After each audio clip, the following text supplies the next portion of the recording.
please make welcome Professor Suzi Derbyshire.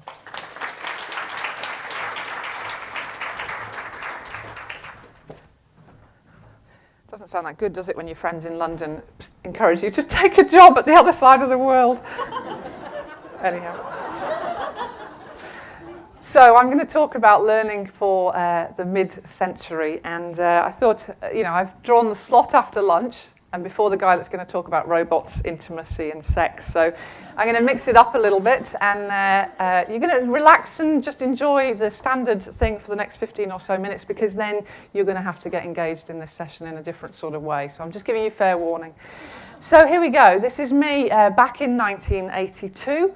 I'm going to give my age away now because I was 18 years old. I was a first-year fashion student, and if you haven't guessed already, I was very, very taken with Boy George. I actually used to get stopped in the street by people who thought I was Boy George, which could have been really very bad for his career because I can't carry a tune to save my life.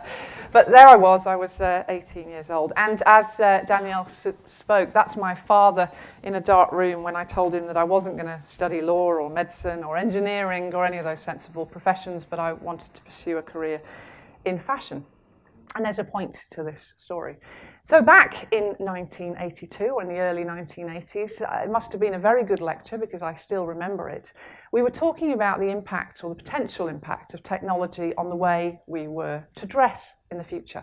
And the promise back in the early 1980s was that technology would set us free, that we would have so much leisure time that we would, we wouldn't have to work very much, and we would, and of course, remember it's the 1980s, we'd be in sort of tracksuits. Thank the Lord that never happened. And I suppose, technology has changed in ways that we could not have imagined back in 1982. But that promise has become, or appears to have become, a threat. And that promise that technology would set us free, in much of what we hear and think about now, is that technology could make us redundant. And I think that's something that we need to think about in terms of learning and what it means. Now, I must admit, when David first coined the name for my session, I thought, that doesn't sound very forward-looking. It kind of sounds backward-looking. And if you have a design background and you Google, or if anybody in Google mid-century, you kind of see this sort of thing. Mid-20th century design, mid-20th century images. And when we look back at the mid-century of the 20th century, it's easy to see these sorts of rather quaint and romantic images, actual business letters. I don't know what other kind of business letters there are, but that image is packed full of relatively new technology designed to change and support that woman in what is sadly probably secretarial work. Or this image of glossy-haired, again, young women. And what I actually thought when I picked it was women working behind industrial sewing machines, but now I've looked at it a few times. It's clearly a factory setting. They're in a production line working on small, repetitive work. But again, quite romanticized images when we look back at technology. And if you go back a further century, here's a tinted postcard of what apparently is dinner hour at the Coates thread factory. Now, Coates were one of the biggest companies in the world at the time, and these factories were noisy, filthy places with really quite repetitive work. But that image is of women tinted having dinner, and it's full of children as well, which I don't even want to consider what that means. But when we look to the future, and bearing in mind I was a fashion student back in 82, so this film was originally released in 82, the way we imagine the future is often far more dystopian, far less hopeful. And this one, remember, was set 37 years in the future, which is in fact 2019, 2 years from now. And the new one, and we won't go into the pros and cons of whether it's any good, released just a couple of weeks ago. But the reason it is again relevant is it's set in the mid-century, set in 2049, and certainly no less dystopian or desperate, people struggling for purpose or to find love or meaning. And the reason I'm showing these is because someone called Dan Gardner refers to something that is the uncertainty illusion. And what he says is, it's very easy for us when we look back to think that times were far more certain. When we think about the 50s, we think about, we don't think about the uncertainty that people actually lived in, because we know what happened or didn't happen. And the reason this is important, he says, is because invention, exploration, experimentation, and creativity all require a certain degree of confidence in the future that can be undermined by this uncertainty illusion. So why would we bother to learn? Why would we bother to experiment? Why would we bother to explore or be creative if we are hopeless about the future that lies ahead of us? Now, the good thing is that whatever anybody says, none of us can predict with any degree of certainty the future. And we've heard some of that already today, but that shouldn't stop us trying to forecast it. And that they are very different things, and we've heard some fantastic things already today around that.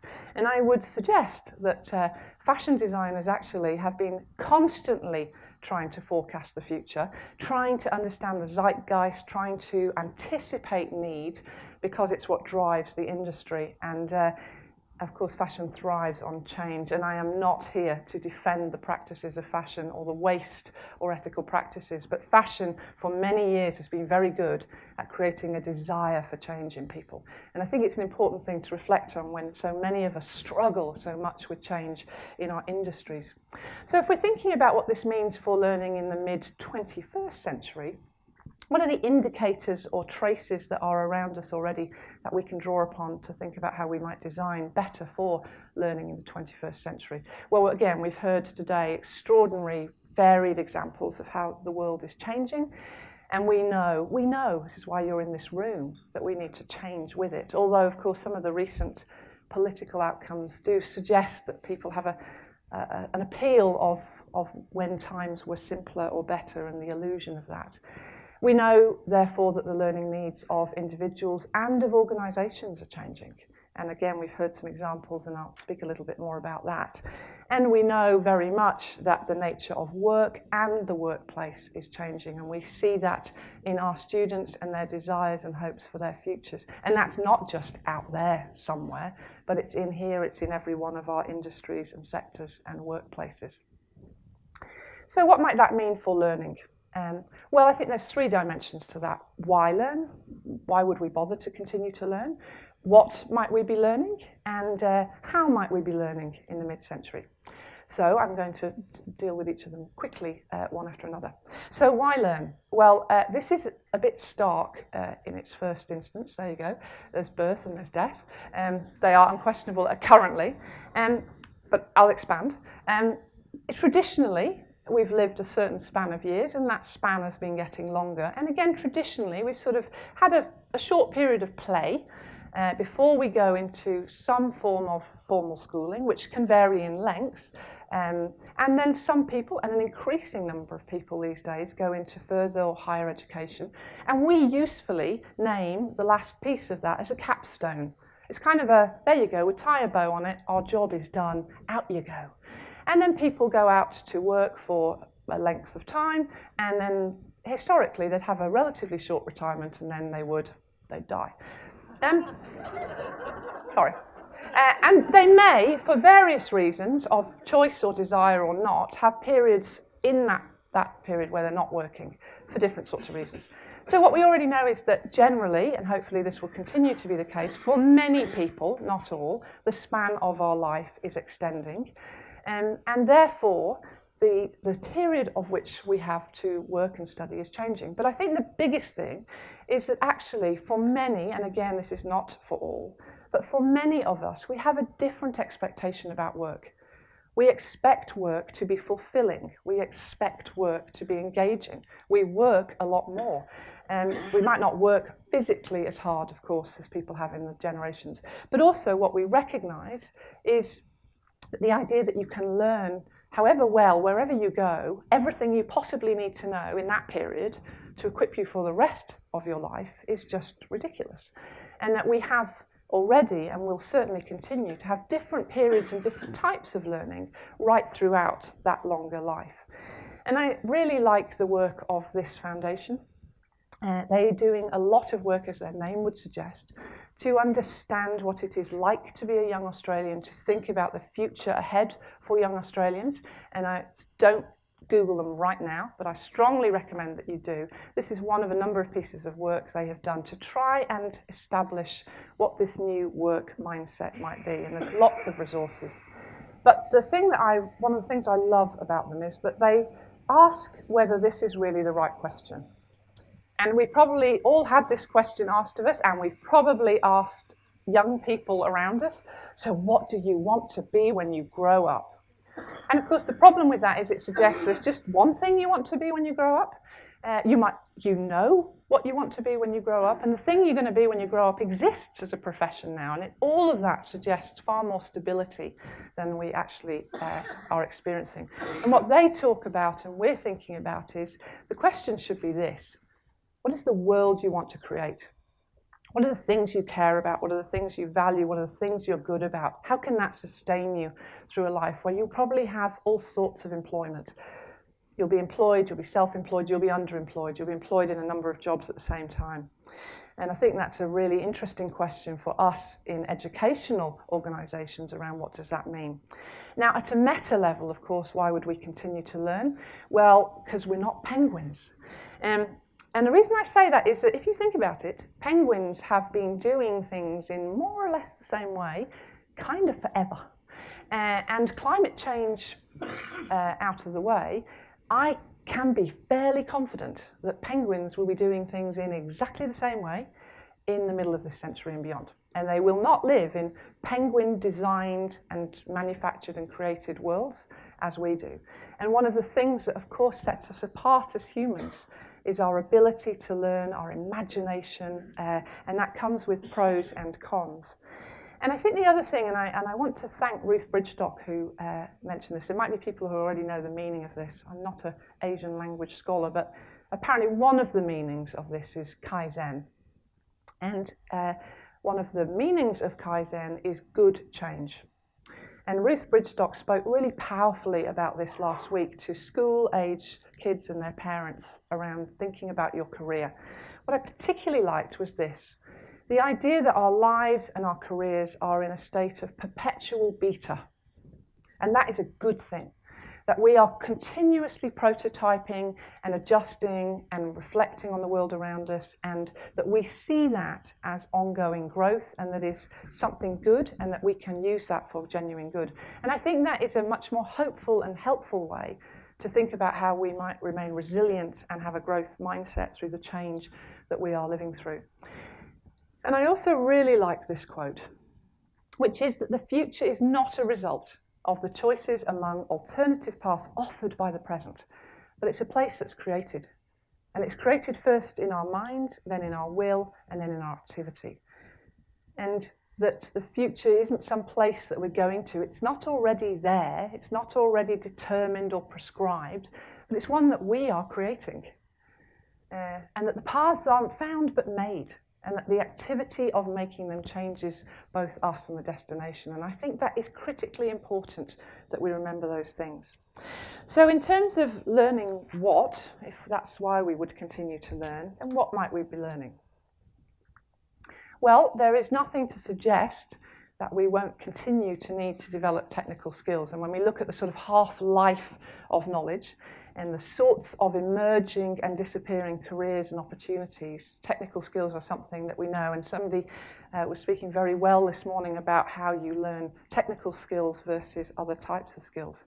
There is also nothing to suggest that these sort of foundational skills of literacy, language, numeracy aren't going to be as, if not more, important. And we know that numeracy particularly is becoming more important, but as we live in a global world, what language means, and is that just one singular language or other languages important?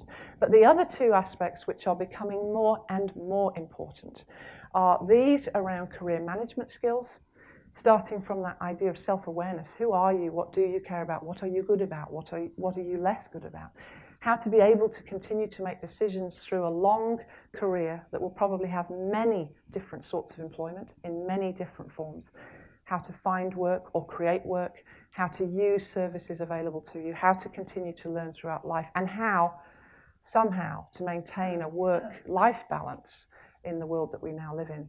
And down the middle, what perhaps in the past have been referred to as soft skills, absolutely fundamental to success are these skills, enterprising skills. Confidence, agency, growth mindset, resilience, creativity, innovation, not just an awareness that you need to keep learning, but an enthusiasm to keep learning. All of these things, the ability to critically assess, we know that information is more available than ever before, but it's not all equal, and we're learning that again all the time. How we work with others, how we communicate, how we project manage in ways that in the past many people haven't had to worry about in their jobs. Financial, digital literacy, and global enthusiasm or global citizenship, absolutely critical skills.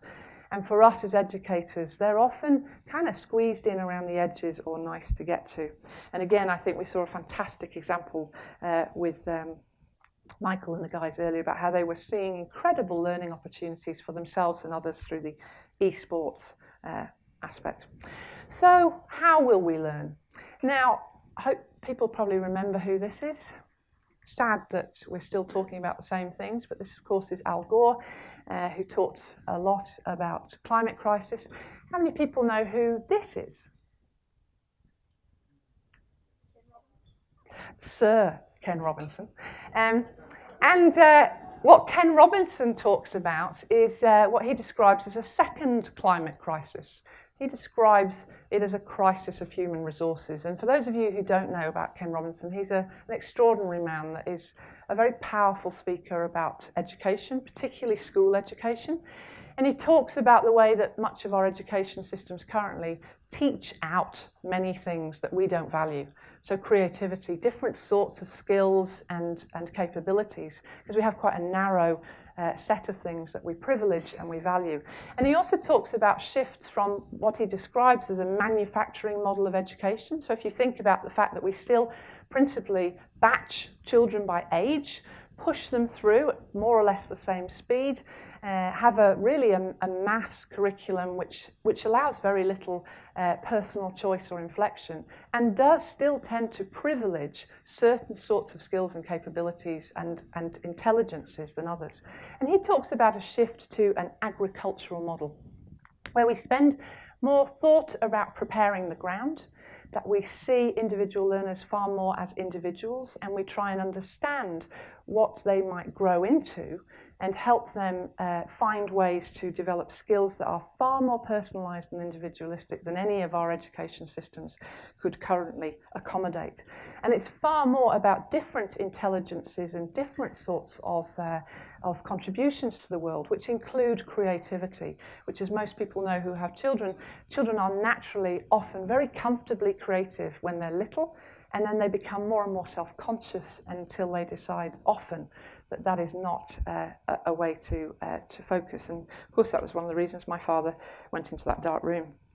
So, not on that note, but on a note around different sorts of intelligence and creativity, this is where we're going to get you to learn a new skill. Now I have to say, my wings are a bit wobbly here, and that term is really, if you're an engineer and you're really trying to push something to its limit, you want the wings on the plane to wobble. And I suppose what we often, as adults, live our lives in is in an area of comfort. We don't push ourselves till our wings wobble. And when our wings wobble, we kind of step back, and that we cannot afford to do that anymore. So I have to tell you, my wings are a little bit wobbly at this moment, and I think in a few moments your wings are going to probably be quite wobbly too. So here's a clue to what you're going to learn in the coming minutes. So I'm guessing that probably there's people in the room that think it's going to be that. Anyone thought it was going to be that? Sorry, it's not that. Here's a different kind of clue. Some people might know what that is, others not. It's not to scale. Here's another clue. And here's the final clue. It's crochet. Here's a picture of crochet, which probably most people will recognise, often associated with nanas and things. It's having a bit of a resurgence. So I'm actually quite serious. I am going to challenge you to learn to crochet in the next sort of 15 minutes. So crochet is an interesting and re-emerging craft form. And this is how many people know about the Hyperbolic Crochet coral reef? It is one of the largest sci-art projects anywhere in the world. there are already around 7,000 to 8,000 people who have got engaged. And now this is probably a step beyond what any one of you are going to achieve today. But think about what you could go on to do. So this, as you can see, is one of the satellite reefs around the world. The foreground is coral that's been bleached, and in the background is healthy coral. It's all crocheted. And it's the brainchild of these two incredible sisters who actually originate from Queensland but are now based in LA, and who started this institute and really use crochet and quite a female craft to connect people to ideas of maths, ecology, in ways that are just extraordinary. And if you want to, again, Google them after this session, there's a kind of tenuous link to why I'm going to make you learn crochet. So now here's going to be interesting. We've had various guesses about how many people in the room will be able to stand up now. Can you stand up now if you can crochet? Oh, hallelujah. Okay, fantastic. So if you are willing, I'm going to make you our crochet coaches. Okay, only if you're willing. And when I've just done the next set of instructions, I'm going to ask our crochet coaches just to come over here while we kind of deal with everyone else. So, those people who are not crochet coaches, I want you at your tables to divide yourselves up now into teams of probably 3. So into 3s, or 2, if there's only 2 of you. 2s and 3s. So count how many teams you've got on your table. Okay. Everyone's in on this. Okay. Yeah? We done that? Okay. We know how many teams we've got? Okay. So, now this is where I have to just call you back to order for a couple of minutes. I'm just going to give you a couple more instructions, and then, when I've given you the couple more instructions, I'm going to get one person from each table who remembers how many teams there are on the table to come over here, and you're going to collect the tools you're going to need, but you're not going to do that just yet. And then you're going to go back to your table with your tools, and you're going to help each other learn to crochet. Okay? It's not theoretical. I could stand here and talk about crochet for an hour. You're going to learn to crochet. And here's a very strong clue. You can draw on any kind of freely available learning resource to support your learning.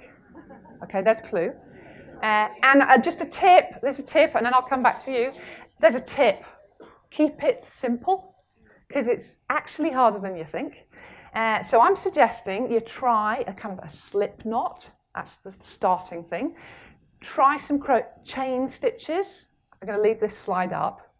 And then, if you get through those, you might want to try some single crochet stitches, okay? See how you go. And I do want each team member to have a bit of a go. So you're going to work together, you're going to help each other, but I want you all to have a little bit of a go in the next 50 minutes. So we're now going to ask one person from each table to come forward and collect your tools so you can learn to crochet.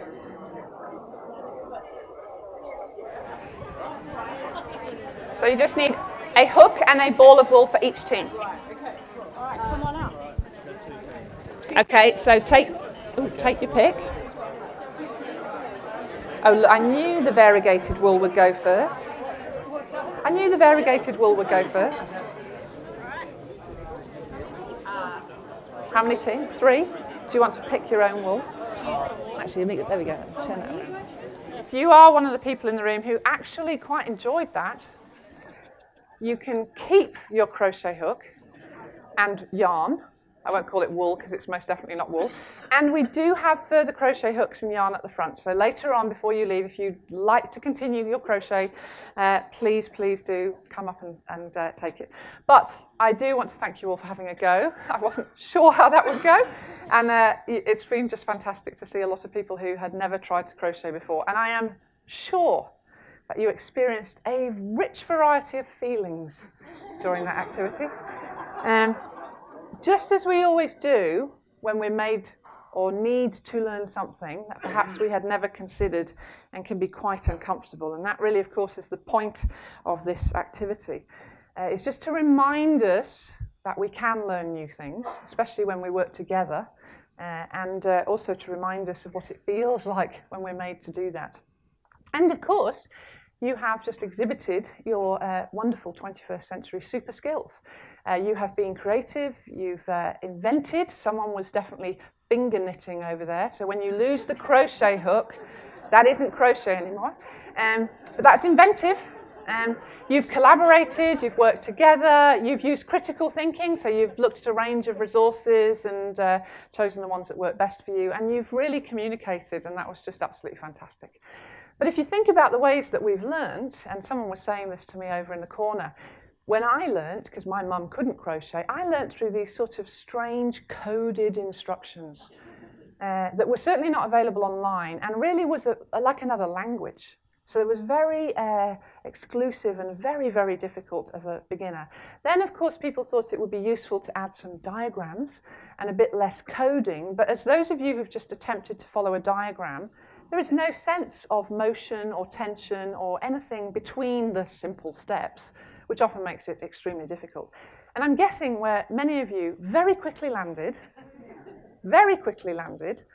is in a set of myriad of freely available videos, largely created by peers, so learners like you. And they vary deeply in quality, but they are often far more accessible and far easier to learn from. And they connect us as a community of learners. So suddenly you're not alone, and there's other people who've learnt like you and can help you, and you're connected into this community of learners. I think they're all very important things for us when we think about learning for the mid-21st century. So just in conclusion, and then we will have time for a couple of questions. When I think about the things that are going to be important to us in the way that we design for and conceptualize learning for the middle of this century, imagination is absolutely at the top of our list. We are going to need to reimagine our education systems, and we're going to need to hold to the imagination that the world that we're going into is one that we can create. It doesn't exist already, and that is why it goes hand in hand for me with the idea of optimism, of growth mindset, of the sense that we can influence the world that we're going into through education and through connection. That comes with responsibility, that we have responsibility as educators, but that we also have responsibility as individuals to continue to be open to learning, even when it's uncomfortable and our wings wobble and we're not very good at the thing that we need to learn.